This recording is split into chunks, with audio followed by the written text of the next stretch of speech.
வணக்கம் குருவே.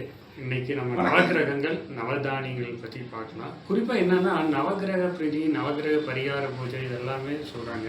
அது எல்லாம் பாரம்பரிய மக்கள், எளிய மக்கள் பண்ணுற மாதிரி இல்லை. எல்லாமே பார்த்தீங்கன்னா வியாபார ரீதியாக இன்னைக்கு மிகப்பெரிய தொகை கொடுத்து பண்ணுற மாதிரி தான் இருக்குது.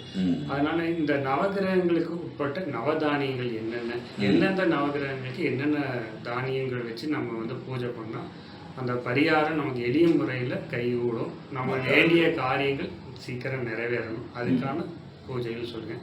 இன்னைக்கு நம்ம சூரியன் இதை பற்றி பார்க்கலாம். ரைட், ஓகே, நல்லது கண்ணா. இப்போ நவகிரகங்கள் எடுத்துட்டீங்க அப்படின்னீங்கன்னா 9, அது எல்லாத்துக்கும் தெரிஞ்ச விஷயம்தான். நவகிரகத்தில் பார்த்தீங்கன்னா நம்ம இன்றைக்கு நாம் எடுத்துக்கொண்ட இதில் என்னென்னா சூரியன் பகவான் நம்ம எடுத்துக்கலாம். சூரியனுக்கு உண்டான நவதானியம் எதுன்னு கேட்டீங்கன்னா கோதுமை. அப்போது இந்த கோதுமை வைத்து நம்ம எப்படி எளிய முறையில் எப்படி வீட்டிலேயே அனைவரும் செய்கிற மாதிரி இருக்கணும். பரிகாரம் என்பது மிகப்பெரிய அளவில் பரிகாரங்கிறது அது வேற விஷயம், நம்ம அதை அப்புறம் பார்க்கலாம் உங்களுக்கு. ஸோ இந்த சூரியனை வச்சு இந்த சூரியனுக்கு உண்டான கோதுமை, இந்த கோதுமை என்ன பண்ணலாம் வச்சு எப்படி பரிகாரம் எளிய முறை பரிகாரம் பண்ணலாம்னு நான் சொல்கிறேன். நான் உங்களுக்கு இதுங்க. இப்போது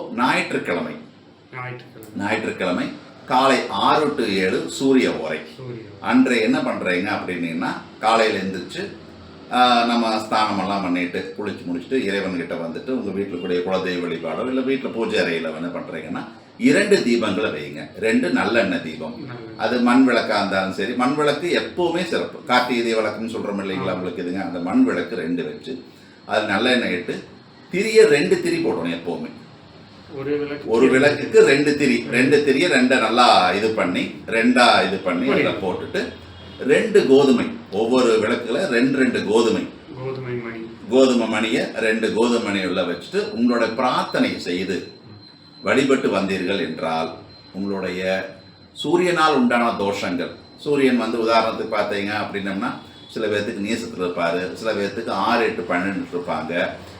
இதெல்லாம் எப்படி தெரிஞ்சிருக்கிறது அப்படின்னு கேட்டோம்னா தகப்பனுக்கும் மகனுக்கும் உறவு நிலை சிறப்பாக இல்லைன்னா அது சூரியனால் ஏற்படக்கூடிய தோஷங்கள் சொல்லலாம். இல்லை பித்ரு தோஷம் அப்படின்னு சொல்லலாம். இந்த மாதிரி தோஷம் உள்ளவங்க இந்த கோதுமையை வைத்து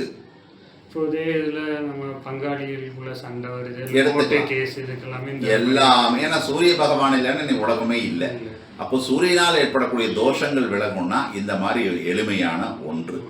அன்றைக்கு அதே மாதிரி என்ன பண்றீங்க அப்படின்னீங்கன்னா கோதுமையில் செய்த ஏதாவது பலகாரங்கள் இறைவனுக்கு நைவேத்தியமாக பண்ணிட்டு நீங்களே எடுத்துக்கலாம், மற்றவங்களுக்கு தானமாக கொடுத்துட்டு வந்தீங்க அப்படின்னா தொடர்ந்து இந்த பரிகாரத்தை தொடர்ந்து செஞ்சுட்டு வந்தீங்கன்னா சூரியனால் ஏற்படக்கூடிய தோஷங்கள் விலகி அவங்களுடைய ஜாதகத்தில் அவங்களும் அவங்க ஜாதகம் சிறப்பாக இருக்கிறதுக்கு வாய்ப்புகள் நிறைய வாய்ப்பு இருக்குது.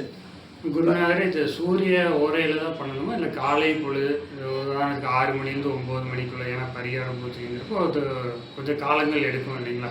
அதுக்கான ஏன் நான் சூரியன் சொல்கிறேன் அப்படின்னோம்னா ஞாயிற்றுக்கிழமை எப்போவுமே ஹோரைகள் பார்த்தீங்கன்னா அன்றன்றைக்கு முதல் வரக்கூடியது. இப்போ உதாரணத்துக்கு ஞாயிற்றுக்கிழமைனா 6 to 7 சூரிய ஓரை, திங்கட்கிழமையில சந்திர ஓரை 6 to 7 வரும் உங்களுக்கு இதுங்க. இந்த 7 ஓரை முடிஞ்சு அடுத்த ஒரு வரும் 7 மணி மதியத்தில் வரும். ஆனால் காலையில் நேரத்தில் செய்யறது தான் எப்போவுமே சிறப்பு. அப்போ பித்திருக்கள் இது ஞாயிற்றுக்கிழமை தான் நீங்கள் பண்ண போறீங்க. மீதி நாள் வேண்டியது இல்லை.